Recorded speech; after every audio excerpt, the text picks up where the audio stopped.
Hello children, आज हमारा topic है class third chapter 1 living and non living things.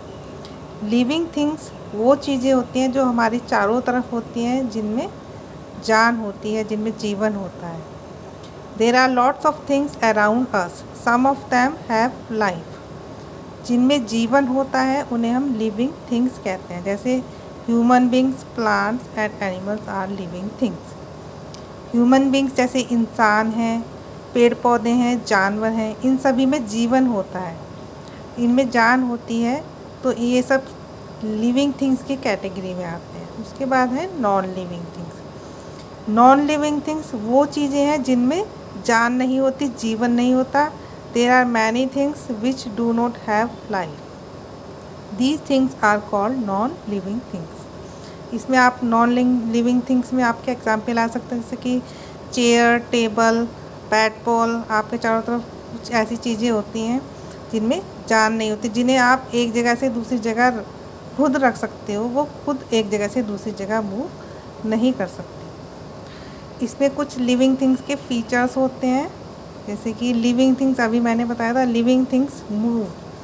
Living things can move from one place to another in search of food, water and shelter. Living things एक जगह से दूसरी जगह move कर सकते हैं। जैसे आपको अपने कमरे से दूसरे कमरे में जाना है, या सीढ़ियों से ऊपर जाना है, नीचे उतरना है, तो आप मूव कर सकते हो। लेकिन जो नॉन लिविंग थिंग्स होती हैं वो मूव नहीं कर सकती एक जगह से दूसरी जगह।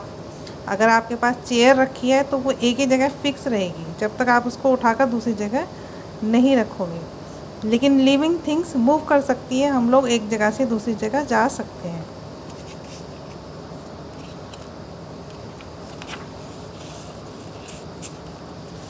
उसके बाद plants are also living things but they can not move from one place to another. They show special movement. Plants भी लिविंग थिंग्स की कैटेगरी में आते हैं, लेकिन ये एक जगह से दूसरी जगह मूव नहीं कर सकते। इनके अंदर कुछ स्पेशल मूवमेंट्स होते हैं, जैसे टच मी नॉट प्लांट होता है, उसको आप टच करोगे तो वो अपनी पत्तियां क्लोज कर लेता है, अपनी लीव्स को वो क्लोज कर लेता है। Sunflower plant turns towards the sun. Sunflower का जो प्लांट है, उसका जो फ्लावर होता है हमेशा सन की तरफ ही होता है। तो इसमें कुछ स्पेशल मूवमेंट्स होते हैं प्लांट्स में, लेकिन वो एक जगह से दूसरी जगह मूव नहीं कर सकते। फिर सेकंड पॉइंट है living things grow. All living things change and grow their life time. Living things grow कर सकते हैं, जैसे कि एक small baby grow into young child. एक छोटा सा बच्चा एक यंग चाइल्ड में ग्रो कर सकता है। जैसे आप इसमें बुक्स में ये देख सकते हैं, एक छोटा बच्चा है, फिर ये बड़ा हुआ, फिर थोड़ा और बड़ा हुआ, फिर ऐसे करते करते ये एडल्ट बन गया। तो ऐसे जो लिविंग थिंग्स होती हैं वो ग्रो कर सकती हैं छोटे से बड़े की तरफ। जैसे छोटा हैन का छोटा बेबी है, ये एडल्ट हैन में कन्वर्ट हो गया। उसके बाद छोटा सा एक प्लांट है, ये यंग प्लांट में कन्वर्ट हो गया। इस तरह से लिविंग थिंग्स जो है वो ग्रो कर सकती हैं।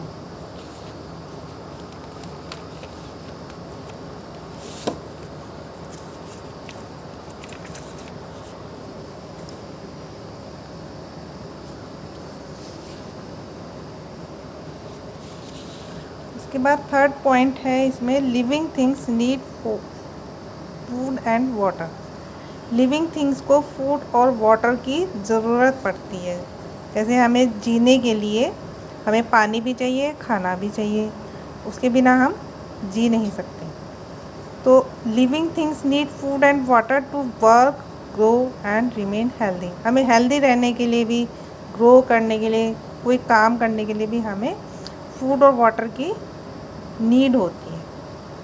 उसके बाद human being get food from both plants and animals. जो ह्यूमन बीइंग्स हैं वो फूड दोनों से ले सकते हैं, जैसे प्लांट से भी, एनिमल से भी। They need water to perform most of their body functions. हमारी बॉडी में कुछ ऐसे फंक्शंस हैं, उसके लिए हमें वाटर की ज़रूरत पड़ती है।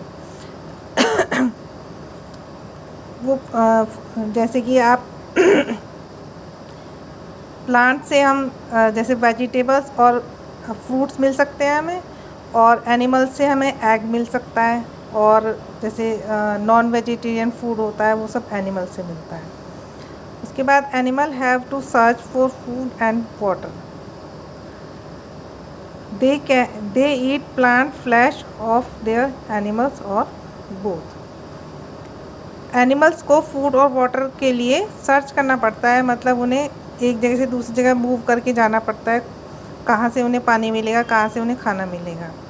फिर वो प्लांट्स को भी खा सकते हैं और फ्लैश भी खा सकते हैं और अदर एनिमल्स को भी खा सकते हैं। तो इस तरह से एनिमल्स को सर्च करना पड़ता है फूड एंड वाटर को। उसके बाद green plants can make their own food. Green plants जो होते हैं अपना खाना खुद बना सकते हैं, जैसे they need air, water and sunlight to make their own food through the process of photosynthesis. Plants में एक प्रोसेस होती है फोटोसिंथेसिस, जिसके थ्रू वो एनवायरनमेंट से कार्बन डाइऑक्साइड को एब्जॉर्ब करते हैं, वाटर को एब्जॉर्ब करते हैं और सनलाइट के थ्रू अपना फूड खुद बनाते हैं। तो इस प्रोसेस को हम बोलते हैं फोटोसिंथेसिस।